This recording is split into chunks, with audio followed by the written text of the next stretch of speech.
Sometimes, in absolute frustration, you wonder whether there is any government going on in Canberra apart from issues of gender equality and coronavirus. Pauline Hanson authored an outstanding piece in Brisbane's Courier Mail yesterday, which affects us all.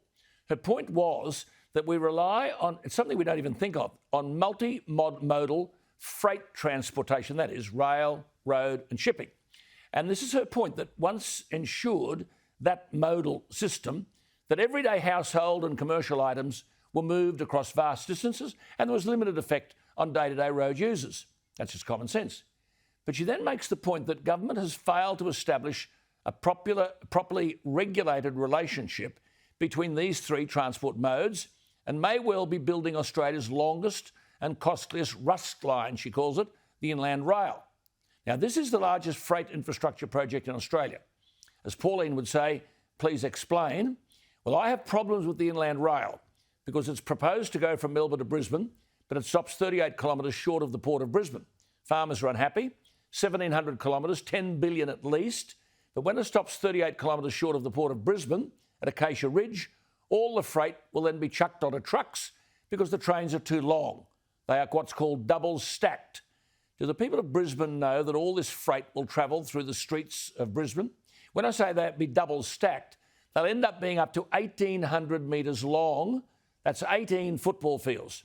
The Inland Rail route will impact 300 farmers in Western New South Wales. It'll be a new track when the existing track could have been upgraded for a fraction of the cost and farmers wouldn't have been impacted. There is a 100-year-old rail corridor, which means the project would be far less disruptive. But this is the way government operates. This has been the subject of massive lobbying. There was a 2015 review of the business case, but farms in northern Victoria, Western New South Wales and southern Queensland had 2 paragraphs in a 300-page report. The route crosses the Castlereagh River floodplain, so it could be washed away, the line, or it could act as a levee bank, preventing the flow of water across the land. Instead of supporting regional development, the Inland Rail is cutting towns off. Anthony Albanese once said there should be an inquiry. He's gone silent. Wonder why? The member for Parkes, Mark Coulton, has never discussed this with his electorate. The Mayor of Gundawindi says they're using flood maps from 1976. The National Party in the last New South Wales state election lost 2 seats in electorates embracing the project. And of course, affected farmers sought a round table to discuss this with the Deputy Prime Minister McCormack. He wouldn't be able to answer any questions. He's hopeless, so he cancelled. Well, Pauline makes an even more important point, and that is, and I quote, foreign flagged coastal shipping vessels have led to the collapse of all but 2 rail freight companies, SCT Logistics and Pacific Rail. This is a massive issue. SCT Logistics is the only 100% Australian-owned interstate rail freight operator. They're spending $1 billion on rail infrastructure over the next 10 years. They've ordered new trains, but the government has allowed coastal shipping to take an ever-increasing volume of domestic freight by exploiting foreign workers who are paid $3 an hour. Pauline Hanson makes 2 points. It doesn't matter, I suppose, where the Inland Rail line goes if foreign-flagged coastal shipping sends rail freight companies broke. The second point, does government allow and indeed profit from foreign workers who are getting paid $3 an hour? Pauline Hanson joins me. Pauline, thank you for your time. Simply, I mean, the government, this is McCormack's area, is killing Australian enterprises and supporting foreign companies. That's your concern? Yes, it is, and I've been talking about this for the last few years while I've been back in Parliament. It's a great concern because the foreign shipping in Australia takes all domestic product from port to port, and they actually, all they do, Alan, is pay $400 a year for to work in Australian waters, and that gives them five voyages a year. So they pay $400 for a licence. They pay $400 for a licence to the government for a licence to actually do 5 voyages in Australia. Now, most of our ships in Australia are actually foreign ships. We only have about 11 or 13 that are registered in Australia. This would never happen in America. In America and Canada, you actually have to be registered in America to actually do any domestic coastal shipping, and America insists that the ships have to be built in America. Our government has forgone this, and it was under Warren Truss that actually brought this in, and this foreign flag shipping. And it is destroying our domestic market here. It's destroying SCT logistics because it's not, you know, they're putting, as you said, $1 billion into the industry over the next 10 years. They put $200 million along the inland rail line over the past 5 years. They give 1,000 jobs to Australians in rural and regional areas. And yet I asked the Prime Minister's office to have a meeting with Peter Smith. He flew from Hamilton Island, far North Queensland, all the way down. He sat outside the office of the Prime Minister. The advisor came out and told me, sorry, the Prime Minister won't see him. So when I went in to see the Prime Minister, I said, this was arranged. Why will you not meet Peter Smith? He said, I don't meet with lobbyists. I said, he's not a lobbyist. He said he's one of the biggest businessmen in Australia and actually employs 2,000 people, and he pays more taxes in this country than you get out of cabotage.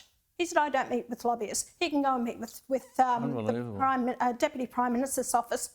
And he never met with them. He actually met with the advisors who couldn't even answer his questions. So this is what they're dealing with. A Prime Minister that is so arrogant, he could not take the time and to understand what is happening in our country, and they're more worried about the multinationals. I'm curious about this. And there's no obligation to pay these foreign crews Australian wages, and they're also exempt, I know, from all the conditions. Yeah, all national safe work practices which homegrown businesses have to meet. So what you're saying is, if we continue to reward... they pay no access charge. Yeah. They pay no access charge. They pay no corporate tax. They pay no payroll tax. And they're bending over backwards to ensure that they're looked after. Well, what about our Australian companies? And this is what, if we get rid of inland rail, you know, and not only that, not the inland rail, with SCT Logistics and Pacific National, okay? You don't have the competition there as well. It won't make the inland rail viable. When they started inland rail, it was going to cost about $6 billion. Then it went to $10 billion. You know, we're at over $14 billion now. The ARTC have been bloody hopeless in dealing with the communities and understanding what their concerns are. The consultation process has been ridiculous. It's only because of the committee, the Senate inquiry, headed by Glenn Stirl, who's done a fantastic job, that we've been on this, and we've actually been able to get some common sense out of them to deal with for the locals and get their concerns answered. The key point is, if we continue to reward these foreign flag vessels, that will then attract sufficient volume of freight onto those vessels to drive outfits like SCT Logistics and Pacific National out of business. So the inland rail becomes a white elephant.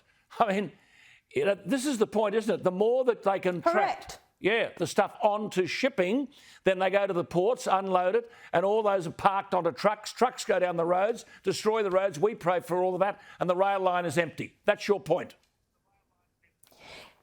Yes, it is. And it's important that we have the rail lines, Alan, as well, because you know what happened?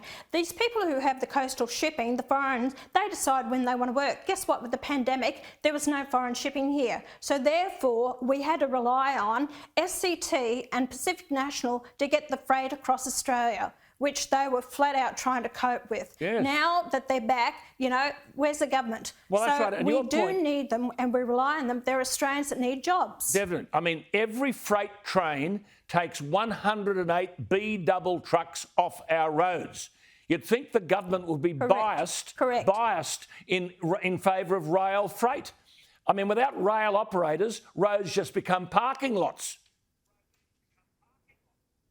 And you were exactly right, Alan, about Acacia Ridge. And I said to them in the meeting last Thursday in Melbourne, I said, are you still so bloody minded about Acacia Ridge, or are you actually rethinking that? They said, we are actually going to have a look at that again, and we'll bring down a decision by next year.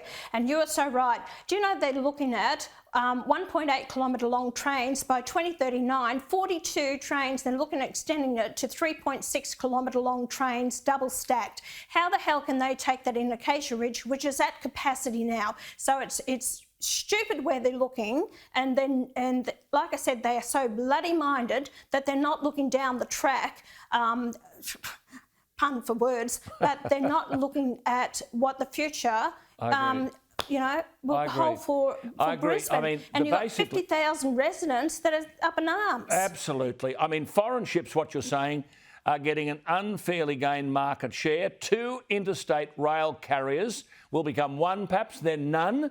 And the inland rail, billions of dollars, as Pauline makes the point, inland rail becomes a white elephant, a complete white elephant. Well, look, hang in there. It is. I mean, while you're dealing with this bloke McCormack, you may as well talk to the back fence because he hasn't got a clue. But it's inexcusable that the Prime Minister won't meet with these people. You and I will keep talking anyway, and you're always welcome on the program, Pauline. Thank you what you do for the people out there instead of talking about all this other nonsense.